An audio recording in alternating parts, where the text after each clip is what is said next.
Exactement. Compte tenu de ce que la PAC est devenue, compte tenu du fait qu'elle ne remplit plus ses obligations, alors je crois qu'il n'y a que la PAF, la politique agricole française, qui en l'état actuel de l'idéologie ultralibérale menée par l'Union européenne, peut effectivement sauver l'agriculture française.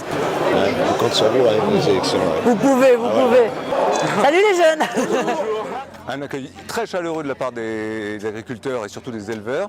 Nous avons été reçus par Interbev, un accueil effectivement en évolution. Au départ, les propositions du Front National n'étaient quand même pas très acceptées par ces gens-là et on s'aperçoit que ça vient au fur et à mesure que nos idées patriotiques et de défense de la nation prennent de l'ampleur. Moi, je plaide pour que dans les commandes publiques, notamment dans les cantines et dans la restauration collective, on s'aperçoit qu'aujourd'hui, il y a 85% du bœuf qui est du bœuf d'importation. Est-ce que c'est normal?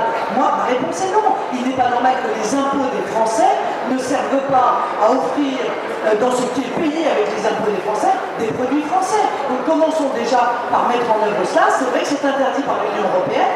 Et moi, j'entends beaucoup de responsables politiques venir dire qu'il faut faire du patriotisme économique, mais qui refusent de s'opposer à l'Union européenne qui elle-même l'interdit. Dans tous les halls, dans tous les stands, nous avons été applaudis, accueillis avec des grands sourires, des vives marines, et on a passé un moment à ce salon de l'élevage absolument fabuleux. Il faut savoir que dans le Puy-de-Dôme, on a énormément d'éleveurs qui sont très inquiets de la situation, qui cherchent des solutions, et le Front National les apporte directement. Il n'y reste plus qu'à changer de politique et de changer de gouvernement, et ça c'est pour 2017.